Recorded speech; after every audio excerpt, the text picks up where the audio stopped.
జ్ఞాపకం చేయాలని ఆశపడతా ఉన్నాను. విశ్వాస జీవితంలో ఒకసారి అడుగుపెట్టిన తర్వాత ప్రతి దేవుని బిడ్డకు కూడా ఒక ఆశ ఉంటుంది. ఆ ఆశ ఏంటంటే తను తీసుకున్నటువంటి తీర్మానాలను దేవుని ఎదుట నమ్మకంగా కొనసాగాలి. ఏ విధంగా జీవించాలని విశ్వాస జీవితంలో అడుగు పెడతాడో ఆ విషయంలో దేవుని సన్నిధిలో యథార్థంగా జీవించాలని, దేవుని కొరకు నమ్మకంగా బ్రతకాలని ఆలోచిస్తాడు. విచిత్రం ఏంటంటే అనుకున్నట్టుగా కాకుండా కొన్నిసార్లు వ్యతిరేకంగా ప్రయాణం చేయాల్సి వస్తుంది. అప్పుడు మన మీద మనకే వెక్కసం, అయ్యో నేను అనుకున్నట్టుగా కాకుండా, అనుకోని విధంగా, దేవునికి ఇష్టమైనట్టు కాకుండా దేవునికి వ్యతిరేకంగా నడుస్తున్నానా అన్న బాధ చాలాసార్లు మనకు కలుగుతుంది. మనం అలా పడిపోవాలని, అలా పతనం అయిపోవాలని ఎప్పుడు ఆశపడం, అలా కోరుకోం.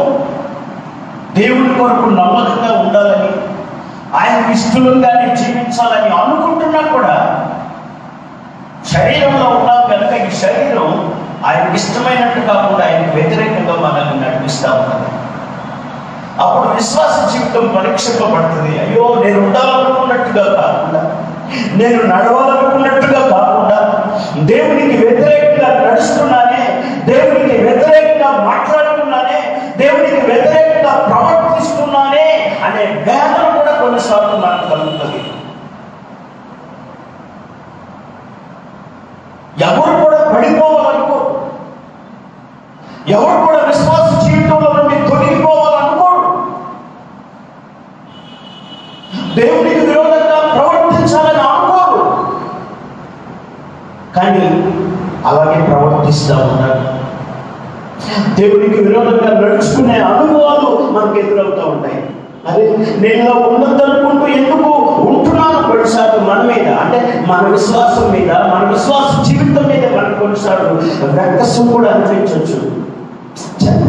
నేను ఇలా ఉండాలనుకోవట్లేదు కానీ అలాగే చేస్తున్నాను, అలాగే మాట్లాడుతున్నాను, అలాగే ప్రవర్తిస్తున్నానని మన మీద మనకే కొన్నిసార్లు కోపం రావచ్చు, మన మీద కొన్నిసార్లు మనకే అసహ్యం కూడా పుట్టచ్చు.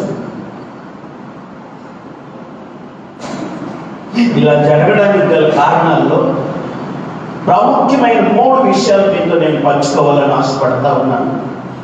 విశ్వాస దేవుని సన్నిధిలో ఉండాలనుకున్నట్టుగా కాకుండా వ్యతిరేకంగా జీవించడానికి గల కారణాలు కొన్ని చెబుతాను మీకు నేను.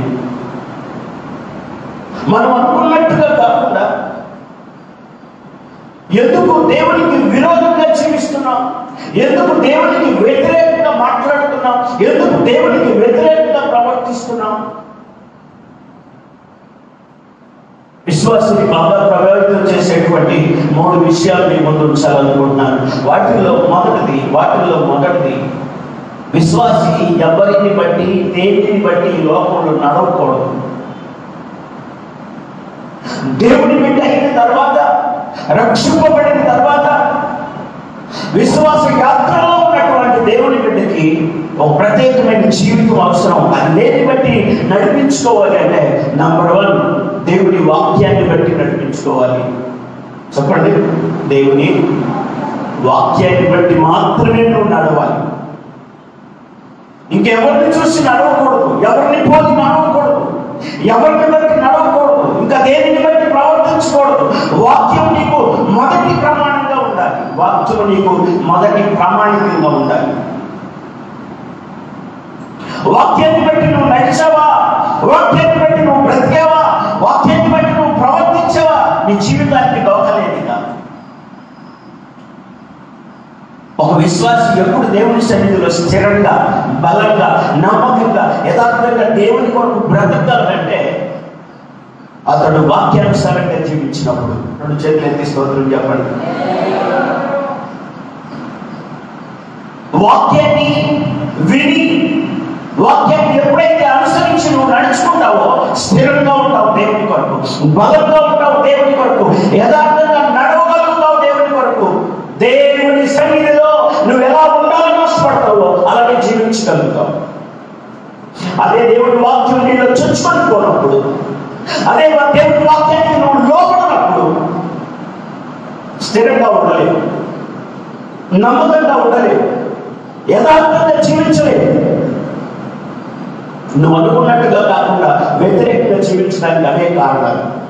మళ్ళీ చెప్తున్నాను, మొదటి కారణాన్ని ఇక్కడ చెప్తున్నాను. ఒక విశ్వాసి, ఒక దేవుని బిడ్డ, విశ్వాస యాత్రలో ఉన్నటువంటి ఒక దేవుని బిడ్డ నమ్మకంగా ఉండాలని, నమ్మకంగా జీవించాలని, యథార్థంగా దేవుడి కొరకు బ్రతకాలని, స్థిరంగా నిలబడాలని కోరుకుంటాడు. అవునన్న వాళ్ళు ఆమె అనండి. నేను అలాగే ఉండాలనుకుంటున్నానన్న వాడు చేతులెత్తి స్తోత్రం చెప్పండి. చాలా మందికి డౌటే. నమ్మకంగా ఉండాలనుకోవట్లేదు, యథార్థంగా ఉండాలనుకోవట్లేదు. ఉండాలనుకుంటూ కూడా ఎందుకు ఉండలేకపోతున్నావంటే నువ్వు వాక్యాన్ని బట్టి జీవించగానే, వాక్యాన్ని బట్టి నడవగానే నువ్వు దేవుని కొరకు నమ్మకంగా ఉండలేకపోతున్నావు. ప్రభు ఆ విషయాన్ని చాలా తేటగా చెప్పిన విషయాన్ని మీకు నేను జ్ఞాపకం చేయాలనుకుంటున్నాను. బైబిల్ నుండి వాక్యం చదవగలిగిన వాడు త్వరగా ఈ మాటలు చూడాలని, చదవాలని నేను ప్రేమతో మీకు ఆహ్వానాన్ని తెలియజేస్తా ఉన్నాను. మత్తయి సువార్త, త్వరగా దేవుని వాక్యాన్ని చూడాలని నేను ప్రేమతో మీకు ఆహ్వానం తెలియజేస్తున్నాను. మత్తయి సువార్త 7వ అధ్యాయం, మత్తయి సువార్త 7వ అధ్యాయం 21వ వచనం నుంచి కొన్ని మాటలు మనం చదువుదాం. 21వ వచనం నుంచి కొన్ని మాటలు మనం చదువుదాం. ప్రభువా ప్రభువా అని నన్ను పిలుచు ప్రతివాడు పరలోక రాజ్యములో ప్రవేశించడు గాని పరలోకమందున్న నా తండ్రి చిత్త ప్రకారం చేయువాడే ప్రవేశించు. 2 చేతులు ఎత్తి స్తోత్రం చెప్పండి. ఒక వ్యక్తి ప్రభువా ప్రభువా అని నన్ను పిలిచినంత మాత్రాన వాడు పరలోకానికి వారసుడు కాడు, పరలోక రాజ్యం చేరడు. మరి ఎలా చేస్తాడు ప్రభు అంటే ప్రభు దానికి సమాధానం చెప్తున్నాడు. పరలోకమందున్న నా తండ్రి చిత్త ప్రకారం చేయువాడే పరలోక రాజ్యంలో ప్రవేశిస్తాడు. గంభీరంగా దేవునికి స్తోత్రం చెప్పండి. అవును, ఏటా చిత్త ప్రకారం జీవించడం అంటే ఆ కింద ఒక ఉదాహరణ ప్రభు చెప్పాడు, ఒక ఉపమానాన్ని ప్రభు చెప్పాడు. అర్థం అవ్వడం కొరకు ఎవరు దేవుని రాజ్యానికి వారసులు అవుతారు, ఎవరు పరలోక రాజ్యానికి వారసులు అవుతారు. కేవలం ప్రభా ప్రభా ప్రభా అని భజన చేసినంత మాత్రాన వారు పరలోకానికి వెళ్తారని మీరు అనుకోవద్దు. ప్రభా ప్రభా అని పిలిచే ప్రతి వారు పరలోకానికి వారసుడు కాడు. మరి ఎలా ప్రభా? పరలోకమందున్న నా తండ్రి చిత్త ప్రకారం నడుస్తాడే వాడు పరలోక రాజ్యానికి వారసుడు అవుతాడు. ఎలా ప్రభా? ఎలాగా ప్రభా? ఇప్పుడు ప్రభు ఒక చిన్న విషయాన్ని ఉపమాన రూపంలో చెప్తారు. రండి దయచేసి వాక్య భాగం చదువుదామా. 24వ వచనం. కాబట్టి ఈ నా మాటలు విని వాటి చొప్పున చేయి ప్రతివాడు బండ మీద ఇల్లు కట్టుకొనిన బుద్ధిమంతుడు పోలి ఉంటాడు. వాన కురిసెను, వరదలు వచ్చెను, గాలి విసిరి ఆ ఇంటి మీద కొట్టెను, కానీ దాని పునాది బండ మీద వేయబడేది కనుక అది పడలేదు. 2 చేతులు ఎత్తి స్తోత్రం చెప్పండి.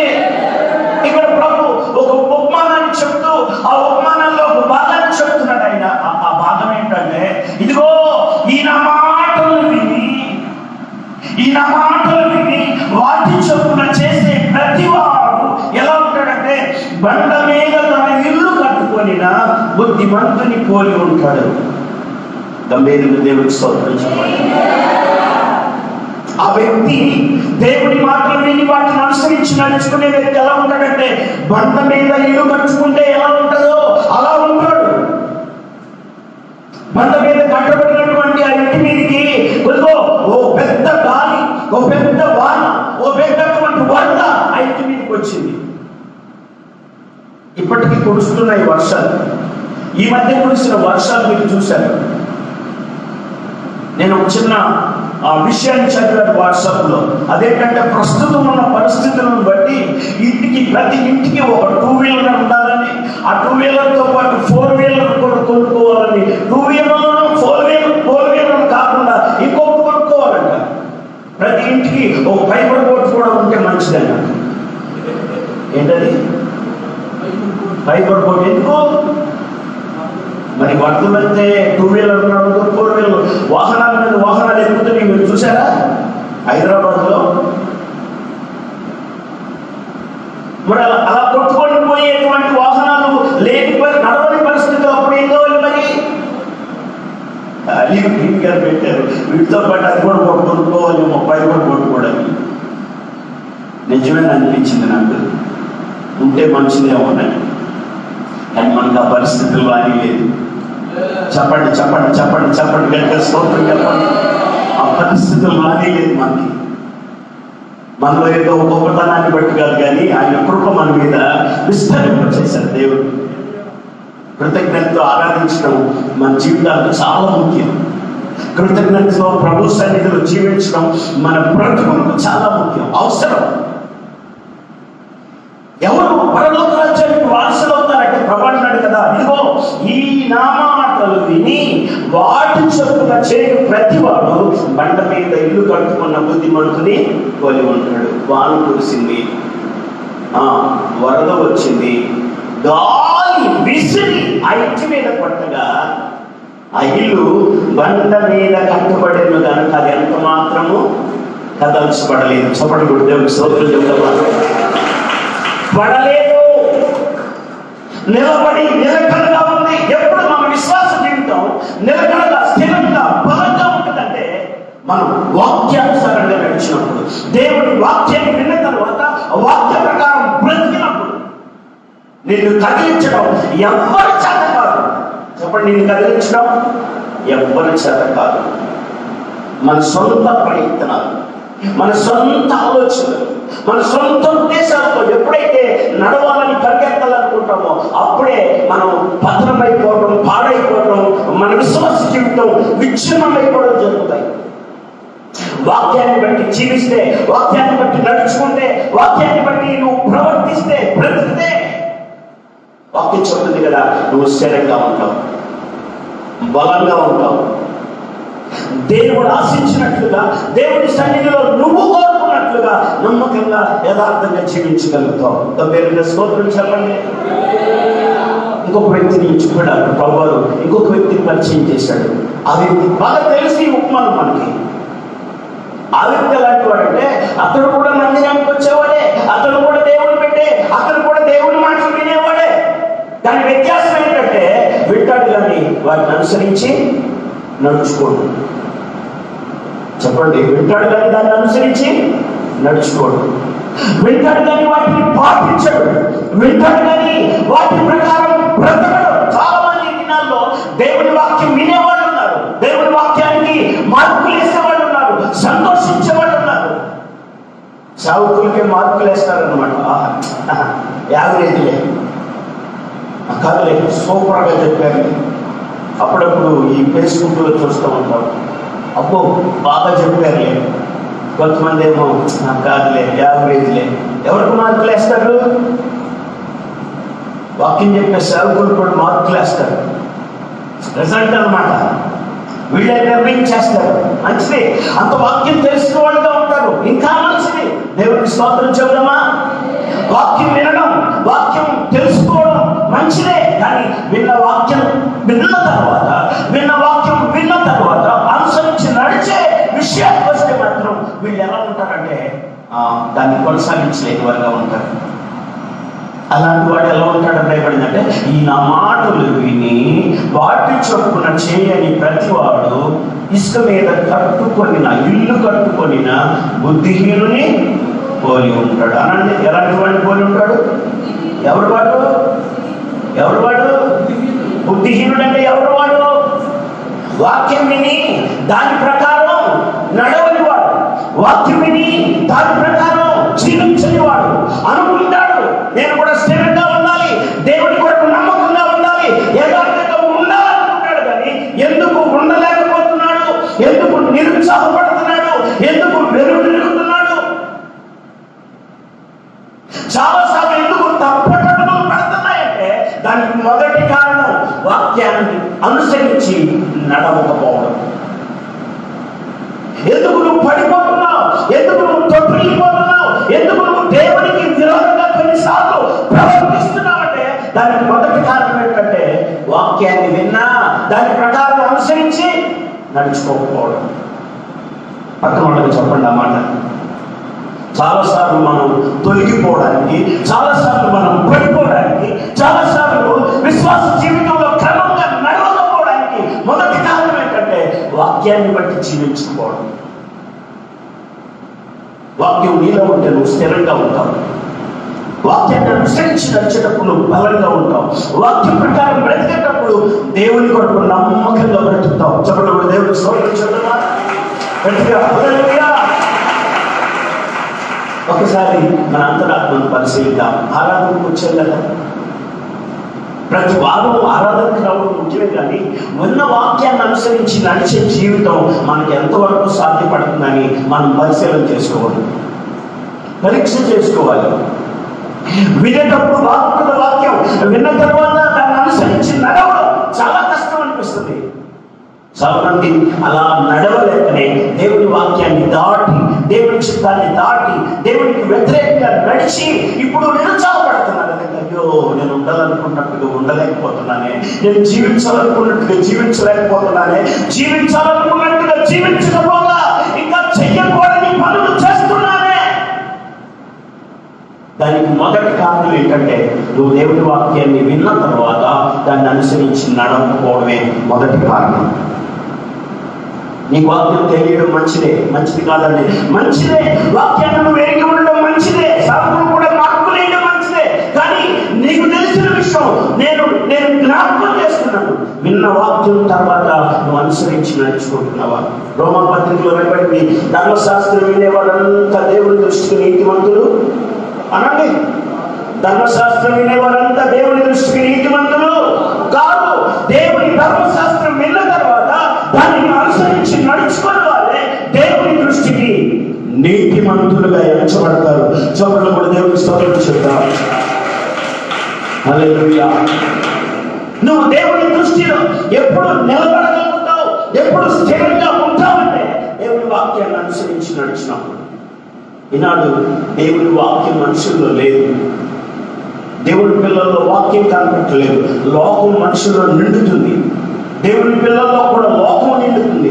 లోకంలో ఉన్నటువంటి అన్యాచారాలు నిండుతున్నాయి. లోకంలో ఉండేటువంటి విస్తృతమైనటువంటి ఆలోచనలు మనిషిలోకి వస్తున్నాయి. నేను చాలాసార్లు చెప్పాను, ఇప్పుడు కూడా చెప్తున్నాను, మనం లోకంలోనే ఉండాలి అనండి. ఆమెనని మనం లోకంలోనే ఉండాలి, కానీ లోకం మాత్రం మనలో ఉండకూడదు. ఏం చెప్పాను నేను? అర్థమైందా? మనం లోకంలోనే ఉండాలి, లేకపోతే ప్రభు అన్నాడు కదా, మీరు టికెట్ కొట్టి వెళ్ళిపోవాల్సి వస్తుంది అన్నాడు. మనం లోకంలోనే ఉండాలి, కానీ లోకం మాత్రం మనలోకి రాకూడదు. నేను ఎప్పుడు ఇష్టపడి చెప్తాను, సముద్రంలోనే పడవలు ఉండాలి, బయట పెట్టే ఉపయోగం లేదు, ఏమిటి పనికిరాదు, నిరుపయోగం. పడవ తయారు చేసుకున్నవాడు ఎవరైనా బయట తీరాన్ని పెడతాడా? ప్రదర్శనకి పనికిరాదని. పడవ తయారైన తర్వాత ఎక్కడ ఉండాలండి? సముద్రంలోనే ఉండాలి. సముద్రం లాంటి లోకంలోనే మనం ఉంటాం, కానీ దానికి ప్రమాదం ఎప్పుడో తెలుసా? అది సముద్రంలో ఉండడం వల్ల ప్రమాదం కాదు, సముద్రం పడవలోకి రావడం వల్ల ప్రమాదం వస్తుంది. అర్థమైన వాళ్ళు ఆమెనండి, అందరూ కాదు అన్నది నేను. ఎప్పుడు ప్రమాదం వస్తుంది పడవకి? సముద్రం పడవలోకి వస్తే దానికి ప్రమాదం వస్తుంది. కానీ సముద్రంలోనే పడవలు ఉంటాయి, సముద్రంలోనే ఉండాలి. మనం లోకంలోనే ఉంటాం, లోకంలోనే ఉండాలి, కానీ లోకం మాత్రం మనలోకి రాకూడదు. వాక్యానుసారంగా నువ్వు జీవిస్తూ వాక్యాన్ని బట్టి నడుచుకునేటప్పుడు నువ్వు దేవుని తండ్రి చిత్తాన్ని నెరవేర్చేవాడు అవుతావు. దావీదు మాట చెప్తాడు కీర్తనల గ్రంథంలో, ప్రభువా నీ చిత్తము నెరవేర్చుట నాకు సంతోషం. చెప్పండి గంభీరంగా దేవునికి స్తోత్రం చెప్పండి. ఆయన చిత్తం తెలిసిన, ఆయన చిత్తాన్ని అనుసరించి నడుచుకున్నప్పుడు, దాన్ని సంతోషంగా అనుసరించడానికి ఇష్టపడినప్పుడు నువ్వు ఇసుక మీద కట్టినటువంటి బుద్ధిహీనమైనటువంటి ఇదిగో వ్యక్తిని పోలి ఉంటావు, ఆ ఇంటిని పోలి ఉంటావు. అదే వాన, అదే గాలి, అదే వరద ఆ ఇంటి మీదకి వచ్చి పడిందట, కానీ ఆ ఇసుక మీద కట్టిన ఇల్లు ఏమైపోయిందంటే పడిపోయింది. చెప్పండి ఏమైపోయింది? ఎందుకు నువ్వు చాలాసార్లు పడిపోతున్నావు తెలుసా? ఎందుకు దేవుడి చిత్తంలో నుంచి తొలగిపోతున్నావో తెలుసా? ఎందుకు దేవునికి విరోధంగా నడుస్తున్నావో తెలుసా? విన్న వాక్యాన్ని అనుసరించి జీవించకపోవడమే మొట్టమొదటి కారణం. చాలా ప్రాముఖ్యమైన కారణం. దేవుని వాక్యం విన్న తర్వాత అది మన జీవితంలో ఒక ప్రక్కన పని చేయాలి. వాక్యం మనల్ని చేస్తూ దాని ప్రకారం మనం జీవించాలి. అప్పుడు మనం స్థిరంగా ఉంటాం. ఆ వాక్యం మనల్ని స్థిరపరుస్తుంది, ఆ వాక్యం మనల్ని బలపరుస్తుంది, ఆ వాక్యం మనకి జ్ఞానాన్ని ఇస్తుంది, ఆ వాక్యం మనకి తెలివినిస్తుంది, ఆ వాక్యం మనకి ప్రియుల బుద్ధి కలిగిస్తుంది, వివేచన కలిగిస్తుంది. ఆ వాక్యం ప్రకారం జీవించకుండా చాలాసార్లు మనం మన ఇష్టాన్ని లేకపోతే ఎవరెవరో అనుసరించిన విధానాలను తెచ్చుకొని మన ముందు ఉంచుకోవడం వల్ల అనేక సార్లు పడి మరి తొలగిపోతూ విశ్వాస జీవితంలో నడవలేకపోతున్నాం, నమ్మకంగా దేవుడి కొరకు బ్రతకలేకపోతున్నాం. నువ్వు దేవుని వాక్యం ప్రకారం జీవించే వ్యక్తి అయితే నిన్ను పడగొట్టడం కానీ నిన్ను చెడగొట్టడం కానీ ఎవరి తరం కాదు అనండి. పక్కనోళ్ళకి చెప్పండి, నువ్వు వాక్యం ప్రకారం జీవించే వ్యక్తి అయితే. నాకెళ్ళి చూడద్దు, పక్క వాళ్ళకెళ్ళి చూడండి. నువ్వు వాక్యం ప్రకారం జీవించే వ్యక్తి అయితే, నువ్వు వాక్యం ప్రకారం బ్రతికే వ్యక్తి అయితే నిన్ను పడగొట్టడం నిన్ను చెడగొట్టడం ఎవరి తరం కాదు. చెప్పారా? చాలా మంది చెప్పలేదు. వెనకోడు చెప్పారా? చైతన్యంలో ఉన్నవాడు పక్కన వాళ్ళకి చెప్పండి, నువ్వు వాక్య ప్రకారం జీవించే వ్యక్తి అయితే నిన్నెవ్వరూ పడగొట్టలేదు. నువ్వు వాక్యం ప్రకారం బ్రతికే వ్యక్తి అయితే నిన్నెవ్వరూ చెడగొట్టలేదు. వాక్యాన్ని వినక, వాక్యాన్ని విన్నా దాని ప్రకారం నడవక అనేక సార్లు పడిపోతుంది నీ ఇల్లు, అనేక సార్లు పడిపోతుంది నీ విశ్వాసం, అనేక సార్లు దారు కలిగిపోతుంది నీ విశ్వాసం. నంబర్ 1 ప్రభావితంగా మొదటి ప్రమాణంగా విశ్వాసం కలిగి ఉండాల్సింది ఏంటంటే వాక్యం ప్రకారం నువ్వు జీవిస్తే దీవెనకరమైన మార్గంలో, ఆశీర్వాదకరమైన మార్గంలో, సన్మార్గంలో, సత్య మార్గంలో నువ్వు నడిపించబడతావు, స్థిరంగా ఉంటావు. అందరూ అదే చెప్పండి. నంబర్ 2, రెండో విషయాన్ని నేను జ్ఞాపకం చేస్తాను. బైబిల్ నుండి వాక్యం చదవగలిగిన వాళ్ళందరూ దేవుని మాటలు చూడాలి. రెండవది ఏంటంటే విశ్వాస జీవితంలో నిలబడాలన్నా పడిపోవాలన్నా రెండవ కారణం నేను చాలా ప్రాముఖ్యంగా చెప్పాలని ఇష్టపడుతున్నాను. రెండవ కారణం ఏంటంటే సహవాసం. చెప్పండి ఏంటది? పక్కన వాళ్ళకి చెప్పండి, సహవాసం చాలా ముఖ్యమని. కొన్ని సహవాసాలు మంచిగా ఉంటాయి, కొన్ని సహవాసాలు ఒక చట్నీ ఉంటాయి. ఈ 2 సహవాసాలు మాకు తెలుసున్న వాడు చేతులు ఎత్తాలి. అసలు నేను అన్నమాట అర్థం కాలేదేమో. కొన్ని సహవాసాలు మంచిగా ఉంటాయి, కొన్ని సహవాసాలు బహు చెడ్డ సహవాసాలు ఉంటాయి. సహవాసం దగ్గర నువ్వు చాలా జాగ్రత్తగా ఉండాలి. చాలా మంది విశ్వాస జీవితంలో తొలగిపోవడానికి కానీ, నమ్మకంగా ఉండాలనుకున్న వాడు నమ్మకంగా ఉండకపోగా అపనమ్మకస్తులుగా మారడం కానీ, అవిశ్వాసంలోకి దిగజారడం కానీ, లోకంలో పాపంలో కలిసిపోవడానికి కానీ కారణం ఏదైనా ఉందా అంటే వాటిల్లో మొట్టమొదటిగా చెప్పుకోవాల్సింది ఏంటంటే సహవాసం. చెప్పండి, ఇంతవరకు అర్థమైంది అన్నవాడు చేతులు. ఒక్కొక్క వ్యక్తి తొలగిపోవడానికి, నమ్మకస్తుడు కూడా మారిపోవడానికి కారణం ఏంటంటే వాడు చేసే సహవాసం. ఇదివరకు పెద్దోళ్ళు అనేవాళ్ళు, ఒరే నిన్ను గురించి నువ్వు చెప్పుకోవడం కాదు కానీ అసలు నువ్వు ఎలాంటి వ్యక్తి అని తెలియడం కోసం ముందు నీ స్నేహితుడు ఎవరో చెప్పు, నీ బ్రతుకు, నీ క్యారెక్టర్ చెప్తావు అనేవాడు అంట పెద్దోడు. అంటే అతను చేసే సహవాసాన్ని బట్టి అతను ఏ మార్గంలో నడుస్తున్నాడో, ఎలా నడుస్తున్నాడో అని తెలుసుకునేవాడు పెద్దోడు. ఆ విషయం వాక్యం కూడా చెప్తుంది మీకు.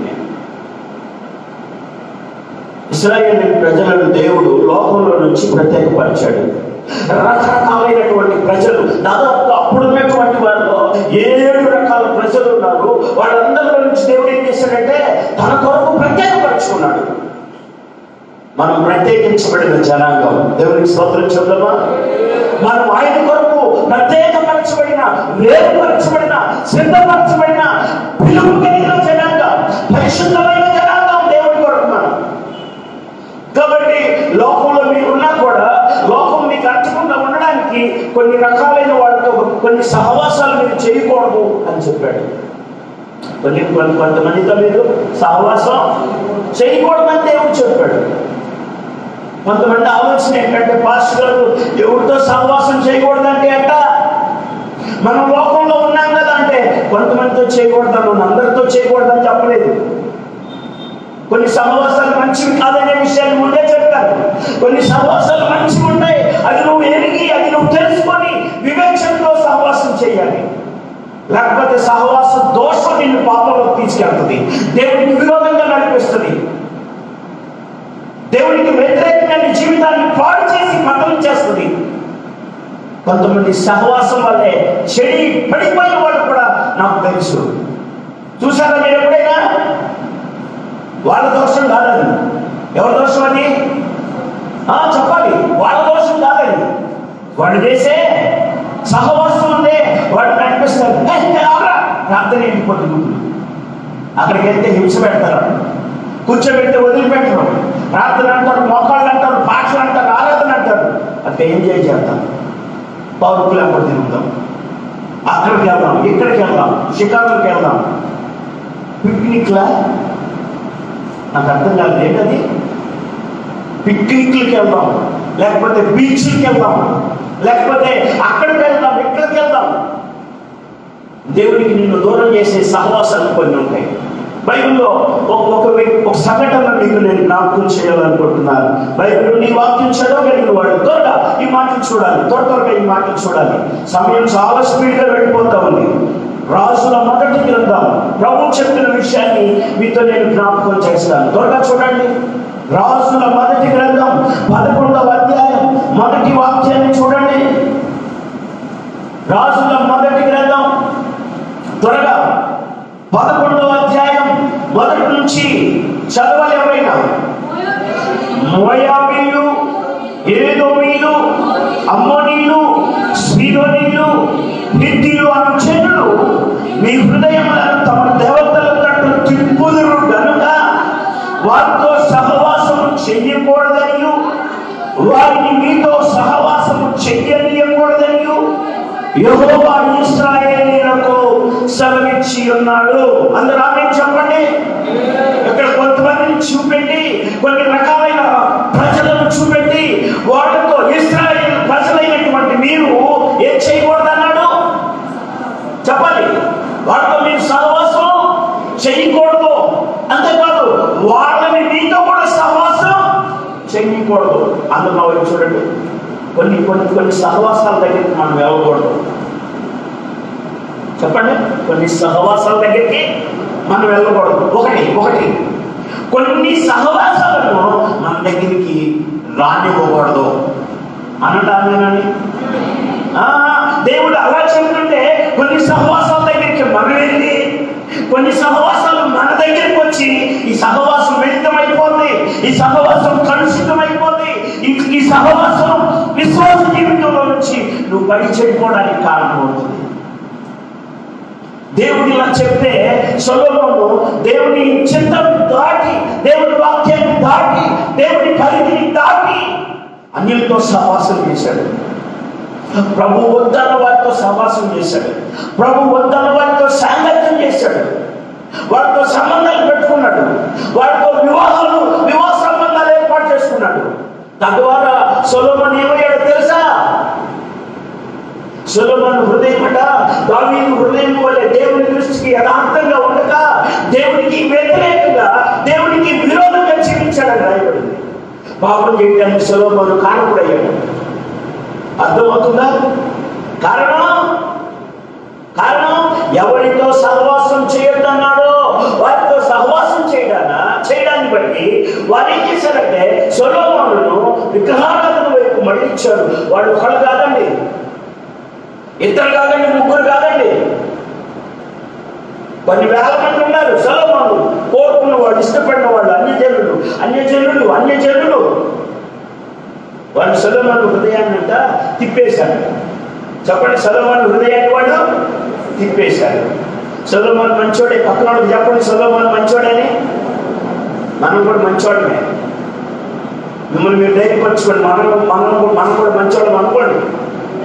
మరి తేడా ఎక్కడుంది? ఒక విషయం చెప్తాను మీకు, నేను వినండి, భయం వేస్తుంది. చాలా మంది జీవితాలు పాడైపోవడానికి వాడు మంచోడే, వాళ్ళ ఆలోచనలు కూడా మంచియే, వాడు దేవుని కొరకు దేవుని బట్టి జీవించాలనుకునే వాళ్ళే. వాక్యాన్ని బట్టి నడవాలనుకునేవాడిని. కానీ ఎక్కడ ఎక్కడ వేసుకోవడుతుంది, ఎక్కడ తేడా పడుతుంది అంటే అదిగో సహవాసం. ఏంటది? సహవాసం. ఆ సహవాసం కూడా మానాలనుకుంటారు కానీ ఏ పాస్టర్ ఇది ఇప్పుడు సహవాసం కాదు. ఇది ఏంటంట? ఇప్పుడు సహవాసం కాదు. మరి ఎప్పుడు సహవాసం? చిన్నప్పటి నుంచి సహవాసం. మన సంఘంలో అలాంటి వాడు ఏదైనా స్తోత్రం చెప్పండి. కొంతమంది ఫ్రెండ్షిప్ ఉన్నట్టు ఉంది. ఆ సహవాసాలు మానుకోలేకపోక వాళ్ళ క్రియలు వీళ్ళు చేసి వీళ్ళ క్రియలు వాళ్ళు చేసి సహవాసంలో వచ్చినటువంటి కలుషితాన్ని బట్టి విశ్వాస జీవితంలో నమ్మకంగా ఉండలేక తొలగిపోయి తొట్టిల్లిపోతున్నారు. నమ్మకంగా నిలబడలేక, యథార్థంగా బ్రతకలేక, దేవుడి సన్నిధిలో కోరుకున్నట్టుగా జీవించలేక వారు కూడా తొలగిపోయి తొట్టిల్లిపోయి పాడైపోతున్నారు. ప్రభు కొంతమందితో సహవాసం చేయకూడదని ఇశ్రాయేలీయులకు చెప్పినప్పటికీ ఇశ్రాయేలీయులు వారితో సహవాసం చేశారు. మీకు మీ అందరికి ప్రశ్న రావాలి, వస్తుందిలే. నేను అడగకపోయినా ఆల్రెడీ వచ్చామని. అసలు ఎవరితో సహవాసం చేయకుండా ఎక్కడుంటారు? ఎవరితో సహవాసం చేయకుండా సహవాసం లేకుండా ఓ ప్రశ్న మనకు కలుగుతుంది. మరి ఎవరితో చేయాలి అంటే నువ్వు సహవాసం చేయడానికి దేవుడు ఒక మార్గాన్ని పెట్టాడు. ఆయన చిత్తంలో ఉండా. స్తోత్రం చెప్పండి. ఎందుకు వీళ్ళతో సహవాసం చేయొద్దనడానికి ప్రశ్నగా నీకు వస్తే జవాబులో నుంచి మీకు నేను జ్ఞాపకం చేయడానికి వాక్యంలో నుంచి జవాబు చెప్పడానికి ఇష్టపడుతున్నాను. దేవుడు చెప్పినట్లు కాకుండా వాళ్ళ అన్యజనులతో సహవాసం చేయడం వల్ల ఏం జరిగింది? ఏంటి నష్టం? కీర్తనల గ్రంథం. దేవుడి వాక్యాన్ని త్వరగా చూడాలి. కీర్తనల గ్రంథం. దేవుడి వాక్యాన్ని చదవగలిగిన వాళ్ళు ఈ మాటలు చూడాలని, చదవాలని నేను ప్రేమతో మీకు ఆహ్వానం తెలియజేస్తా ఉన్నాను. త్వరగా కీర్తనల గ్రంథం 106వ కీర్తన 33 నుంచి వాక్యం చూడండి. ఎట్లనగా వారు దేవుని ఆత్మ మీద తిరుగుబాటు చేయగా అతడు తన పెదవులతో కాని మాట పలికెను. యెహోవా వారికి ఆజ్ఞాపించినట్లు వారు అన్యజనులను నాశనము చేయకపోయి, అంతేకాకుండా అన్యజనులతో సహవాసము చేసి వారి క్రియలు నేర్చుకొని వారి విగ్రహములకు పూజ చేసి అది వారికి అనంటే ఏమైందంట? ఏముడైంది? వాళ్ళ సహవాసం, వాళ్ళు చేసిన సహవాసం వాళ్ళకి ఏమైందట? ఉరి. నువ్వు దేవుని మాట వినకుండా, సహవాసం లేకుండా ఎలా, ఫ్రెండ్షిప్ లేకుండా ఎలా అని దేవుడికి వ్యతిరేకంగా ఉన్నటువంటి అన్ని జనులతో సహవాసం చేస్తే ఇశ్రాయేలీయులకు అదేమైందంట? ఉరి. ప్రియులారా, అందరూ మా వైపు చూడండి. దేవుని బిడ్డలారా, దేవుని ఆరాధించడానికి వచ్చిన పిల్లలారా, నేను చాలా ప్రేమతో మీకు ఆహ్వానం తెలియజేస్తున్నాను. మనం దేవుని పిల్లలమైతే, దేవుని బిడ్డలమైతే, దేవుని అంగీకరించిన వాళ్ళమైతే, నమ్మి బాప్తిసం తీసుకున్న వాళ్ళమైతే నీ సహవాసం అన్యజనులతో ఉండకూడదు. ఒకవేళ ఉంటే ఏమవుతుంది? ఇశ్రాయేలీయులతో దేవుడు అన్యజనులతో మీరు కొన్ని రకాలైన ప్రజలతో మీరు సహవాసం చేయొద్దు. అలా చేస్తే వాళ్ళు మీ హృదయాన్ని తిప్పివేస్తారని చెప్పినా కూడా వినకుండా వాళ్ళతో సహవాసం చేశాక వాళ్ళ క్రియలు వీళ్ళు నేర్చుకున్నారట. అర్థమైన వాళ్ళు ఆమెనండి. నాకు సహవాసం చేస్తే ఏమైంది? ప్రశ్న వచ్చిందా మీ అందరికి? ఏమైంది ఫస్ట్ గారు సహవాసం చేస్తే అంటే వాళ్ళు సహవాసం చేయటం వల్ల వాళ్ళు క్రియలు వీళ్ళు చెప్పాలి, వాళ్ళ క్రియలు వీళ్ళు నేర్చుకున్నారు. దేవుని బిడ్డలకు జాగ్రత్త. నువ్వు వాళ్ళ క్రియలు నేర్చుకునే అవకాశం ఉంటుంది.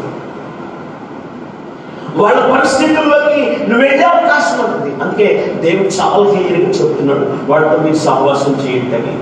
వాళ్ళతో సహవాసం చేయటం వల్ల వాళ్ళ క్రియలు వీళ్ళకి నేర్పారు.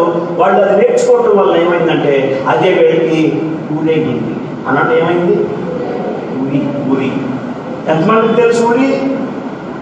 ఈ మధ్యలో ఇంజనపల్లిలో ఒక అమ్మాయి యవనస్తురాలు చచ్చిపోయింది. ఊరికే చచ్చిపోవాలి, ఊరేసుకొని చచ్చిపోయింది. ఎలా చచ్చిపోయింది? ఊరికే చచ్చిపోదా, ఊరేసుకొని చచ్చిపోయింది. ఎందుకు చచ్చిపోయింది ఊరేసుకొని అంటే, వీళ్ళరా ఒక దగ్గర పనిచేస్తా ఉంది. ఆ పని చేసేటప్పుడు అక్కడ ఒక సహవాసం ఏర్పడింది. ఆ సహవాసం తన యజమానికి తెలిసి చేసి ఇంట్లో యజమాని అన్నాడు, ఇది నీకు పద్ధతి కాదు, ఇది నీకు మంచిది కాదు, వారితో నువ్వు సహవాసం చేయకూడదని చెప్తే ఆ అమ్మాయి ఆయనతో అన్నట్ట, ఇదిగో అవసరమైతే నీతో కాపురం చేయటమైనా మానుకుంటాను, కానీ నేను ఆ సహవాసం మాత్రం మానుకోను. ఆయన అన్నాడంట, అట్లయితే ఆ ఉద్యోగంతో ఆ పనులు మానేసే అన్నాడంట. సహవాసం చేయొద్దు అన్నాడు కానీ, సహవాసం చేయొద్దు అనలేదు కానీ ఆ పని మానేయమన్నాడంటే అక్కడికి వెళ్ళే అవకాశం లేదు కదా అని ఇంటికి వచ్చి ఏం చేసిందంటే ఊరేసుకొని వచ్చింది. నాయకు ఎలా వచ్చింది బయటికి, ఊరేసుకొని వచ్చింది. మా ఇంటి బిడ్డ చక్కటి బిడ్డ ఉంది, ఆమెకి చక్కటి బిడ్డ ఉంది. కొంతమంది కొన్ని సహవాసాలు మానుకోవడానికి ఇష్టపడరు, కొన్ని సహవాసాలు విసర్జించడానికి ఇష్టపడరు. ఆ సహవాసాలు నీకు ఊరవుతాయి, జాగ్రత్త.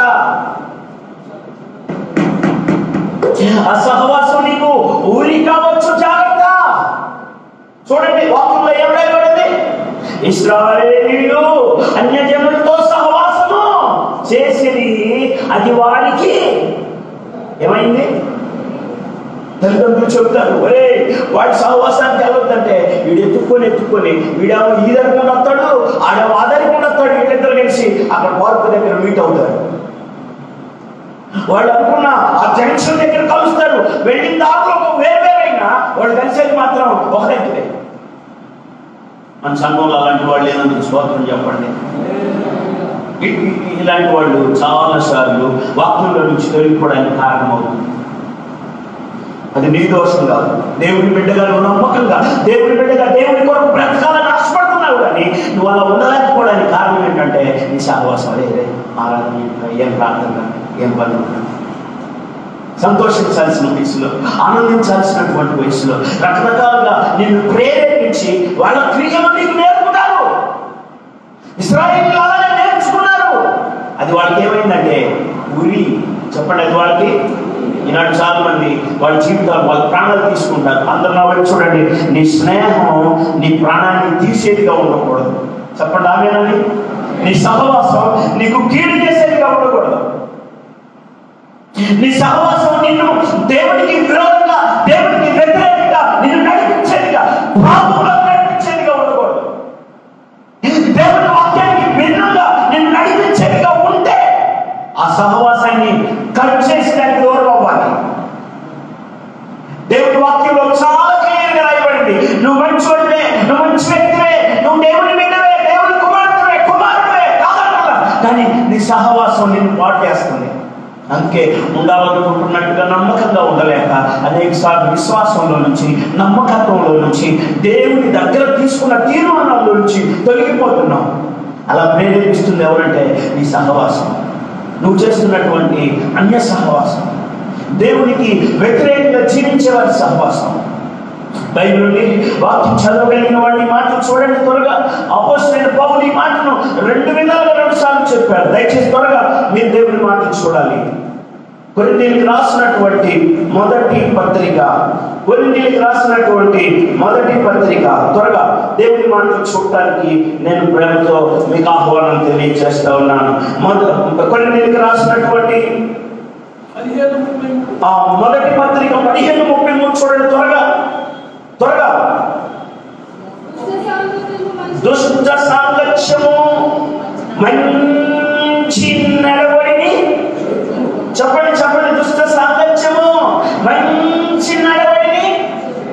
నువ్వు మంచి నడవడి కలిగి ఉన్నావు, నువ్వు మంచి నడవడి కలిగి ఉన్నావు, ప్రవర్తన నీలో ఉంది, నువ్వు మంచి వ్యక్తివి, నువ్వు చక్కగా పాటలు పాడుతున్నావు, చక్కగా దేవుణ్ణి ఆరాధిస్తున్నావు, వాక్యం ప్రకారం జీవిస్తున్నావు. కానీ నువ్వు చేసే సహవాసం మాత్రం ఎలాంటిది? చదవరే వాక్యాన్ని. మోసపోకుడి, దుష్ట సాంగత్యం, అసహవాసం, మంచి నడవడిని ఏం చేస్తాడ? నువ్వు మంచి వ్యక్తివైనా నీ సహవాసం బాగలేకపోతే, నువ్వు చేసేది దుష్ట సహవాసం అయితే అది నీ నడవడికి ఏం చేస్తాడంటే చెడుతుంది. అమ్మ అర్థమవుతుందన్న వాడు చెప్పలేదు. నువ్వు మంచి వ్యక్తి అమ్మ, అక్కడ మీటింగ్ ఏంటి? అక్కడే మీరే అక్కగారు మీరేం చేస్తున్నారు?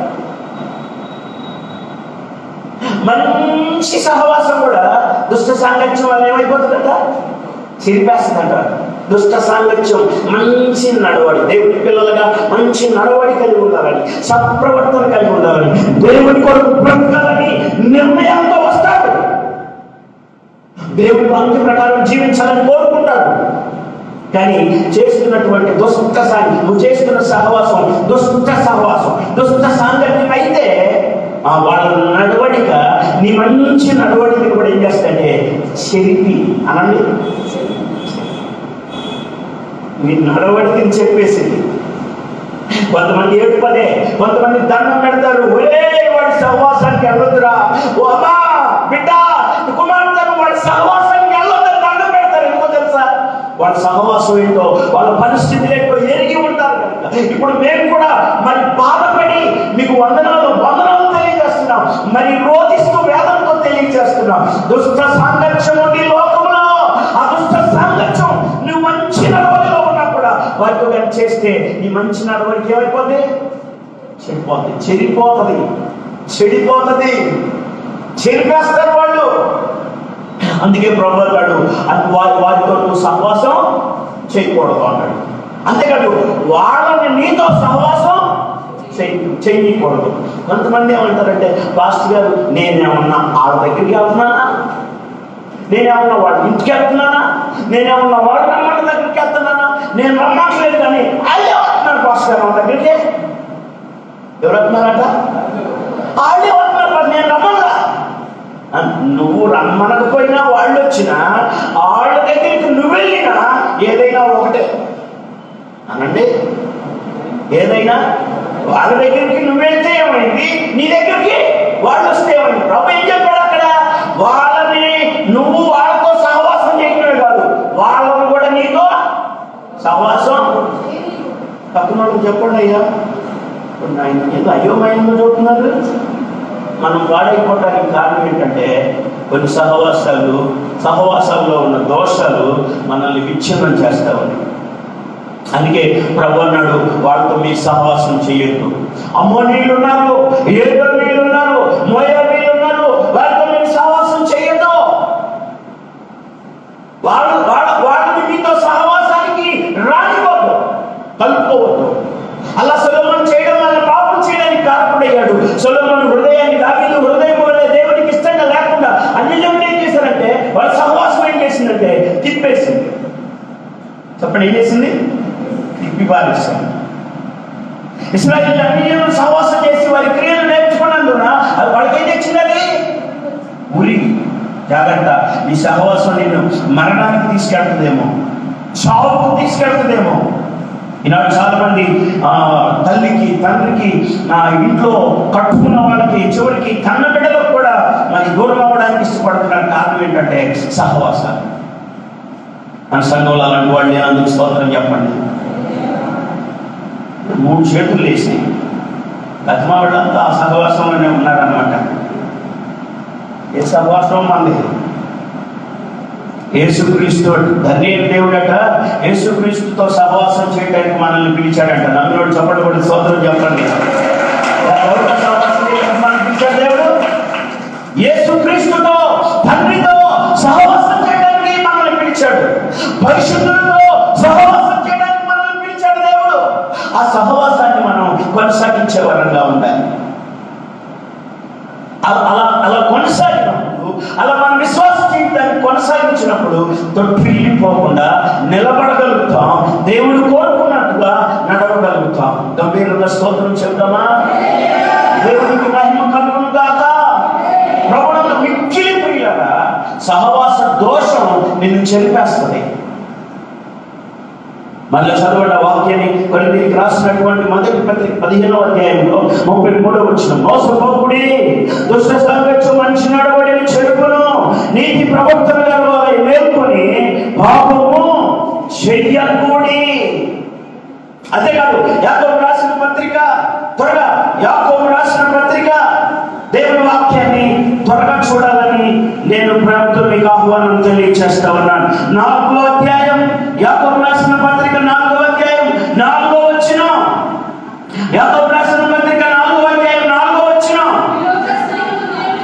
ఈ లోక స్నేహము దేవునితో వైరమని మీరెరుగరా?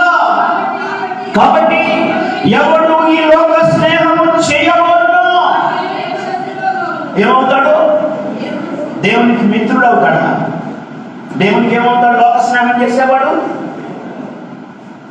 మనం శత్రువులుగా మారకుండా ఉండాలి అంటే మన సహవాసం ప్రత్యేకంగా ఉండాలి, మన స్నేహాలు ప్రత్యేకంగా ఉండాలి. దేవుడు కోరుకున్నట్టుగా పరిశుద్ధులతో, ఆయనతో, ఆయన కుమారుడైన క్రీస్తుతో మన సహవాసం ఉండాలి. వాక్యంలో చాలా క్లియర్గా రాయబడింది. మళ్ళా మీరు చూడండి వాక్యం, ప్రేమిష్ఠులారా, ఈ లోక స్నేహం దేవునితో వైరమని మీరు ఎరగల. లోక స్నేహం ఏ స్నేహం? ఈనాడు చాలా మంది ఫ్రెండ్స్ ఫ్రెండ్స్ ఫ్రెండ్స్ అని ఫ్రెండ్స్ వెనకాల పెట్టి వీళ్ళ విశ్వాస జీవితాన్ని పాడు చేసుకుంటున్నారు. స్నేహం స్నేహం అని, సహవాసం సహవాసం అని వాళ్ళ ఆత్మీయతను పాడు చేసుకొని చెరిపేసుకుంటున్నారు. జాగ్రత్త, దేవుని వాక్యం చెప్తుంది కదా, లోక స్నేహం దేవునికి వైరం. లోకంతో స్నేహం చేసేవాడు దేవునికట శత్రువుగా మాట్లాడట.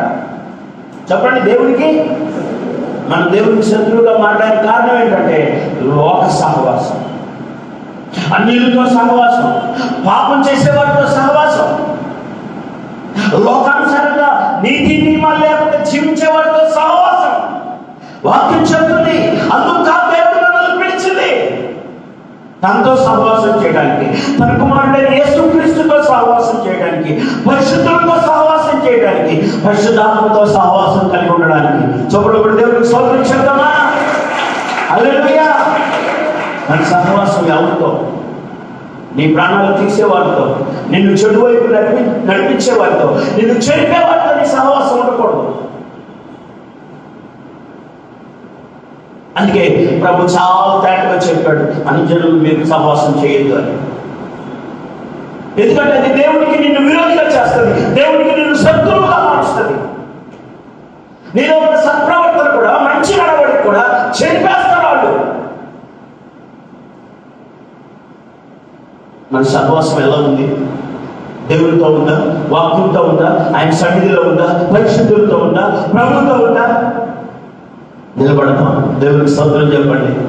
దేవునితో సహవాసం కలిగిన వారం అయితే, దేవునితో అన్యోన్య సహవాసం కలిగిన వారం అయితే చక్కగా ప్రభు రాకడ వరకు నిలబడతాం, నిత్యముగా నిత్య జీవంలో ప్రవేశిస్తాం. దేవునికి మహిమ కలుగును గాక. కానీ నాడు సహవాస దోషం వల్ల మంచివాడు, మంచి బిడ్డలండి, మంచి ప్రార్థనా పరులండి, నమ్మకంగా పాటలు పాడేవాళ్ళండి, నమ్మకంగా ఆరాధన చేసేవాళ్ళండి తొలగిపోతున్నారు. విశ్వాస జీవితంలో నుంచి చెదిరిపోతున్నారు. కారణం ఏంటంటే సహవాసం. మనిద్దరం ఒకటి అనండి, మనిద్దరం ఒకటి, మన ఫ్రెండ్స్. అవసరమైతే వాళ్ళ తల్లిదండ్రుల మీద కూడా ఛాలెంజ్ చేస్తారు. మీరేమన్నా అనుకోండి, మీరేమన్నా కొట్టుకోండి, మీరేమన్నా అనుకోండి, మాకు మాత్రం సంబంధం పెట్టవద్దు, మేము ఇంతే. ఏముంది? మన సహవాసం ఎలా ఉంది? అది దేవుడికి నిన్ను విరోధిగా చేస్తుందేమో, నీ సత్ప్రవర్తన, నీ మంచి నడవడి చెరిపేదిగా ఉంటుందేమో. అది నీ గురి కావచ్చు. పక్కనలో చెప్పండి, నువ్వు చేసే సహవాసం నీ గురి కావచ్చు అని చెప్పండి. సీరియస్గా చెప్పండి, గురి కావచ్చు అని చెప్పండి. జాగ్రత్త. ఈ లోక స్నేహం దేవునికి వైరం. అది దేవునికి నిన్ను ఎలా మారుస్తుందంటే శత్రువుగా మారుస్తుంది. దేవుడు అటు లోక స్నేహంలో నుంచి మరి దేవునికి మనం శత్రువులు కాకుండా దేవునికి ఆసన్నమయ్యేటువంటి పరిశుద్ధులతో, పరిశుద్ధమైనటువంటి జీవితంలో, లేకపోతే దేవునికి ఆయన కుమారుడైన క్రీస్తుతో సహవాసం కలిగి ఉండడానికి స్థిరపరచబడదు గాక. చెప్పండి ఆమేన్ చెప్పండి. మూడవది, ఒక్కొక్క దినం గడిచే కొద్ది, నేను ఈ మాట చెప్పి ముగిస్తాను. ఒక్కొక్క దినం గడిచే కొద్ది లోకంలో దేవుని వాక్యాన్ని బట్టి మనం నడుచుకోవాలి కనుక ఏ వాక్యాలైతే మనం వింటున్నామో ఆ వాక్యాలను బట్టి కొన్ని విడిచిపెట్టాల్సినవి, వదిలేయాల్సినవి ఉంటాయి, కొన్ని నూతనంగా ధరించుకోవాల్సినవి ఉంటాయి. కొత్త బట్టలు వచ్చినప్పుడు పాత బట్టలు ఎవరు కోరుకుంటాడండి? కొంతమందికి అదొక పిచ్చి. కొత్త బట్టలు వచ్చినప్పుడు పాతీయ తగిలించుకుంటా ఉంటారు. అదేంటంటే కాదు బట్టలు ఇప్పుడు మా పెళ్ళప్పుడుది మళ్ళీ ఆ పెళ్ళిలో ఏం సంతోషం ఉంది అసలు నీకు? అప్పటి నుంచి ఇప్పటికి అడుగుతూనే ఉంటుంది. చాలా మంది ఎక్సేవాడు లేరా? ఏమన్నా 4 ఇత్తనాలు పడ్డే కానీ అప్పటి నుంచి ఇప్పుడు 7కే ఏం సంతోషం ఉంది. పైగా ఆ 7 జ్ఞాపకం చేసుకోవడానికి ఈ చీర పెట్టలోనే పెట్టుదట. అదే తిరుపతి కోసం ఆ చీరను పెట్టలో పెట్టాలను కాదు గారు అర్థ అయిపోయిన అప్పుడు అన్నాడు మా ఆయన. అది చూడగానే రోజు పోసాడు అంటాడు, నీ కోసం కొన్నాను, నేను కొన్నాను, నీ అమ్మడు కొనలేదు, మీ నాన్న కొన్నాను. రోజు మళ్ళీ ఇది ఒక గొడవ. మన సంఘంలో అలాంటి వాళ్ళు ఏదో స్తోత్రం చెప్పండి. కొన్ని తీసేసుకోవాలండి, కొన్ని ధరించుకోవాలనంటే కొన్ని చెప్పండి, కొన్ని తీసేసుకోవాలి. తీసేస్తే పట్టుకుని అమ్మకూడదు, మనం మళ్ళీ ధరించుకోవాలి, కొత్తవి ధరించాలి. వాటిల్లో వాగ్దానాలను బట్టి, పిలుపును బట్టి, ఏర్పాటును బట్టి దేవుడికి తగినట్టుగా మనం ధరించుకోవాలి. వాగ్దానాలను బట్టి జీవిస్తూ ఏమి తీసేసుకోవాలో ఏమి ధరించుకోవాలని దేవుడి వాక్యం రాయబడింది. కొన్ని మాటలు చెప్తాను, ఒక రెఫరెన్స్ చెప్పి నేను ముగిస్తాను. దేవుని వాక్యం మీరు జాగ్రత్తగా ధ్యానం చేయడానికి ఇష్టపడండి. ఈ మాట చెప్పి నేను ముగిస్తాను. పేతురు రాసినటువంటి పత్రిక, పరలోక రాజ్యానికి చేరేదాకా మనం ఇలా జీవిస్తే చాలండి. గ్యారంటీగా ఆయన సన్నిధి రాజ్యంలో ప్రవేశం మనకి సమృద్ధిగా దొరుకుతుంది. అదే ప్రభు చెప్పిన విషయం. పేతురు రాసిన 2వ పత్రిక 1వ అధ్యాయం 4వ వచనం చదవండి దయచేసి. మీకు కృప సమాధానము విస్తరించును కాక. ఆ మహిమ గుణాతిశయమును బట్టి ఆయన మనకు అమూల్యములను అత్యధికములైన వాగ్దానములను అనుగ్రహించి ఉన్నాడు. దురాశను అనుసరించడం వలన లోకమందున్న భ్రష్టత్వమును ఈ వాగ్దాన మూలముగా మీరు తప్పించుకొని దేవ స్వభావం నందు పాలివారగునట్లు వాటిని మనకు అనుగ్రహించారు. 2 చేతులు ఎత్తి స్తోత్రం చెప్పండి. కొన్ని ధరించుకోవడానికి దేవ స్వభావంలో మనకు పాలు కలగడానికి దేవుడు వాగ్దానాలు ఇచ్చాడు. ఆ వాగ్దానాలను బట్టి మనం నడుచుకుంటే దేవుని రాజ్యంలో సమృద్ధి ప్రవేశం ఉంటుంది. అందుకొరకు దేవుడు మనల్ని పిలుచుకున్నాడు. అందుకొరకు ఆయన ఏర్పాటు చేసుకున్నాడు మనల్ని. లోకంలో పండగల్లాగా, లోకంలో జరుగుతున్నటువంటి కార్యక్రమాలలాగా మనం మునిగి తేలిపోవడానికి కాదు. నిన్ను ప్రత్యేకంగా దేవుడు పిలుచుకున్నాడు. తన ఏర్పాట్లను నిన్ను తీసుకున్నాడు దేవుడు. ఇప్పుడు రండి, దేవ స్వభావంలో మన పాలివారు కావడానికట దేవుడు వాగ్దానాలు ఇచ్చాడట. ఆ మహిమ గుణాతిశయమును బట్టి ఆయన మనకు అమూల్యములను అత్యధికములైన వాగ్దానములను అనుగ్రహించి ఉన్నాడు. దురాశను అనుసరించడం వలన లోకమందున్న భ్రష్టత్వమును ఈ వాగ్దాన మూలముగా తప్పించుకొని, ఈ వాగ్దానాలను బట్టి దుష్టత్వాన్ని, భ్రష్టత్వాన్ని తప్పించుకొని దేవ స్వభావమునందు పాలివారమున్నట్టు దేవుడు ఆ వాగ్దానాలను మనకు అనుగ్రహించాడు. 5వ వచనం, ఆ హేతువు చేత మీ మట్టుకు మీరు పూర్ణ జాగ్రత్త గలవారై విశ్వాసమునందు సద్గుణమును, సద్గుణమునందు జ్ఞానమును, జ్ఞానమునందు ఆశా విగ్రహమును, ఆశా విగ్రహమునందు సహనమును, సహనమునందు భక్తిని, భక్తి యందు సహోదర ప్రేమను, దయను, సహోదర ప్రేమ యందు దయను అమర్చుకొని ఇవి మీకు కలిగి విస్తరించిన యెడల అవి మన ప్రభువైన యేసుక్రీస్తుని కూర్చిన అనుభవ జ్ఞానం విషయంలో మిమ్మల్ని సోమరులైనను నిష్ఫలులైనను కాకుండా చేయును. అలా కాకుండా వీటిని ధరించుకోకుండా ఎవడైతే ఉంటాడో 9వ వచనం, వాక్యాన్ని విన్న దాని ప్రకారం నడుచుకోకుండా, ధరించుకోవలసిన వాటిని ధరించుకోకుండా, విడిచిపెట్టవలసిన వాటిని విడిచిపెట్టకుండా ఎవరైతే ఉంటారో ఇవి ఎవరికి లేకపోవడం. 9వ వచనం, వాడు తన పూర్వ పాపములకు శుద్ధి కలిగిన సంగతి మరిచిపోయి గుడ్డివాడును, దూరదృష్టి లేనివాడును అగును. జాగ్రత్తగా మీరు గమనించాలి. అందువలన సహోదరులారా, మీ పిలుపును, మీ ఏర్పాటును నిశ్చయం చేసుకోవడానికి మరి జాగ్రత్త పడండి. 11వ వచనం, మీరు ఇంటి క్రియలు చేయవారైతే ఎప్పుడు తొట్టిల్లని చొప్పట్లు పెట్టేవారు స్తోత్రం చెప్పండి. వీటిని ధరించుకొని ఇంటి క్రియలు మీరు చేయవారైతే ఎప్పుడు తొట్టిల్లరో పక్కన చెప్పండి. ఎప్పుడు మనం తొట్టిల్లిపోవడానికి కారణం చెప్పండి, మనం తొలగిపోవడానికి కారణం చెప్పండి. దేవుని వాగ్దానాల ప్రకారం నడవకపోవడం. ధరించుకోవాలనుకున్న దేవుడు చెప్పినవి ధరించుకోకపోగా, విడిచిపెట్టాలనుకున్నవి విడిచిపెట్టకపోగా, దేవ స్వభావంలో పారివారు కాకుండా జీవించడానికి బట్టి ఇదిగో అటువాడట, దూరదృష్టి లేనివాడు గుడ్డివాడైపోతాడట. ఇవి మీకు కలిగిన వలన క్రీస్తు దేవుని రాజ్యంలో మీకు సమృద్ధి ప్రవేశం ఉంటుందని వాగ్దానం చేశాడు పేతురు ద్వారా. వాక్య భాగాన్ని మీరు చదవండి. 11 మీరు ఇంటి క్రియలు చేయువారైతే ఎప్పుడు తొట్టిల్లరు. అలాగున మన ప్రభువును రక్షకుడైన యేసు క్రీస్తు యొక్క నిత్య రాజ్యంలో ప్రవేశము మీకు సమృద్ధిగా అనుగ్రహించబడును. స్తోత్రం చెప్దామా? యేసు క్రీస్తు రాజ్యంలో సమృద్ధి ప్రవేశం మన ఆశ, మన కోరిక. ఇదే అయితే వాక్యంలో ప్రభువు చెప్పినట్లుగా మనం జీవించడానికి ఇష్టపడాలి. అప్పుడు దేవుని రాజ్యంలో సమృద్ధి ప్రవేశం, అరకొర ప్రవేశం కాదు, సమృద్ధి ప్రవేశం దేవుడు నీకు ఇస్తానని వాగ్దానం చేస్తున్నాడు పరిశుద్ధాత్మ ద్వారా. ఇటు క్రియలు నేను చేసేవాడైతే ఎప్పటికీ తొట్టిల్లరు. ఇలా నేను జ్ఞాపకం చేశాను. వాక్యాన్ని బట్టి నడిచేవాడు ఎప్పుడు పడిపోడు. సహవాసాన్ని కట్టుకున్నవాడు ఎప్పుడు పడిపోడు. దేవుడు కాపాడుకోవాలని శ్రమించినట్టుగా ఆ సహవాస దోషం లేకుండా బ్రతికేవాడు స్థిరంగా ఉంటాడు. వాడిని చెడపడం ఎవరి వల్ల కాదు. దేవుని చిత్తంలో ఆయన వాగ్దానాల ప్రకారం ఆయన వాగ్దానాలు ధరించుకోవాలని చెప్పినట్టు ధరించుకుంటూ జీవించేవాడు ఎప్పుడు తొట్టిల్లడు, ఎక్కడ తొట్టిల్లడు. తొట్టిల్లిపోని అనుభవంలో తొట్టిల్లిపోకుండా కాపాడడం సమాధానకర్తయ్యడు దేవుడు మనందరికీ సదాకాలం తోడయుండును గాక. తన నిత్య రాజ్యంలో సమృద్ధి ప్రవేశాన్ని దేవుడు మనకు మెండుగా దయచేయును గాక. ప్రార్థన చేసుకున్నాము. తలవంచండి, ప్రార్థన చేసుకుందాం. ఉన్న పడగా మోకరించండి, ప్రార్థన చేసుకుందాం. ఒకసారి మనం ఆలోచిద్దామా?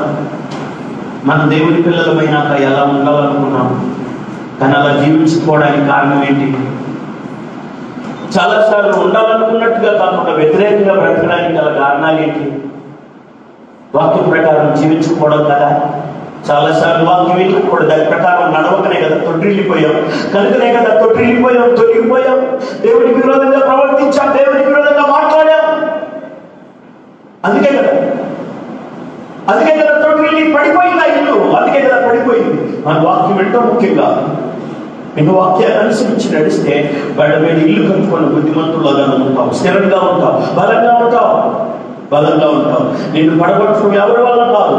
ఏ గాలి లాంటి సోదరులు ఈ లోకంలో ఎన్నో అవాంతరాలు కలిగించేటువంటి ఎన్నో ఇబ్బందులు ఎదుర్కొని రావచ్చు, కానీ అవి నిన్ను ఏం చేయలేవు కూడా.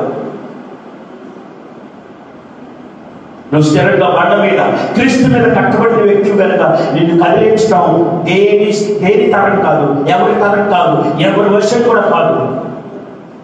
నువ్వు దేవుని వాక్యాన్ని బట్టి జీవించే వ్యక్తివైతే, దేవుని వాగ్దానాల మూలంగా బ్రతికే వ్యక్తివైతే, దేవుని ఇష్టపడే సహవాసం చేసే వ్యక్తివైతే,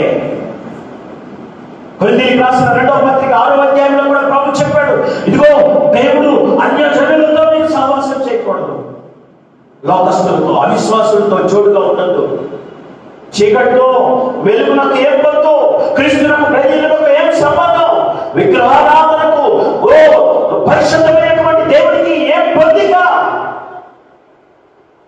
మీరు దేవుని కుమారులు, దేవుని కుమార్తెలు లోకంలో నుంచి అపవిత్రమైన దాంట్లో నుంచి ప్రత్యేకంగా ఉండండి, వారి దగ్గర నుంచి పైకి వెళ్ళాలండి అని చెప్పాడు.